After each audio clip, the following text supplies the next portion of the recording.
ഇതുവരെ ഞാൻ ഒരു രീതിയിലുള്ള ആൽക്കഹോൾ യൂസ് ചെയ്യുന്ന കണ്ടിട്ടില്ല. ഓക്കെ. രണ്ടാമത് ഞാൻ ഇന്നേ ഒരു ബിയർ ബോട്ടിൽ പിടിച്ചിട്ടൊരു വീഡിയോ ഞാൻ ചെയ്തിട്ടില്ല. ഒരു ബാറിലൊന്നും തന്നെ കണ്ടിട്ടുണ്ടാവില്ല. പ്രത്യേകിച്ച് ഞാൻ പോട്ടെ, എന്റെ അച്ഛൻ ഇതുവരെ വെള്ളം അടിക്കുന്ന ഒരാൾ കണ്ടിട്ടുണ്ടാവില്ല. അത് പിന്നെ അച്ഛനും മോളൊക്കെ വെള്ളം അടിക്കുന്നതും ബിയർ അടിക്കുന്നതും കഞ്ചാവ് അടിക്കുന്നതും പബ്ലിക്കായിട്ട് ഇരുന്നിട്ടല്ലല്ലോ, രഹസ്യമായി ഇരുന്നിട്ടല്ലേ ഇതെല്ലാം അടിക്കുന്നത്. നമ്മളൊരു പ്രൈവറ്റ് പ്ലേസിനകത്ത് ഇരുന്നിട്ടല്ലേ മദ്യപിക്കാറ്. അല്ലാതെ ആരും റോട്ടിൽ കയറി നിന്ന് വെള്ളം അടിക്കില്ലല്ലോ. പിന്നെ എങ്ങനെ നാട്ടുകാര് കാണും?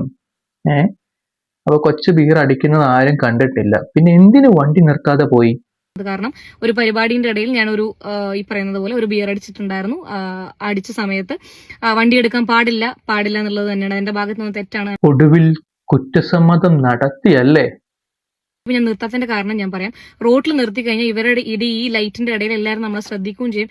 എന്നെ അറിയുന്ന ആൾക്കാരാണ്, അതൊരു പ്രശ്നമാവണ്ട, അതൊരു വീഡിയോ വരണ്ട എന്ന് വിചാരിച്ചിട്ടായിരുന്നു ഞാൻ നിർത്തി. അങ്ങനെയാണെങ്കിൽ ഒരു കത്തിയെടുത്ത് കുത്തിയിട്ട് എന്താ പറയാ, എന്നെ അറിയുന്ന ആൾക്കാരാണ്, വീഡിയോ എടുത്ത് വൈറലാകുമെന്നുകൊണ്ടാണ് ഞാൻ ഓടിയത് എന്ന് പറയുന്നത് ശരിയാണോ? പക്ഷെ ഇപ്പോ എല്ലാവരും അറിഞ്ഞില്ലേ കൊച്ച് മദ്യപിക്കുമെന്നുള്ളത്.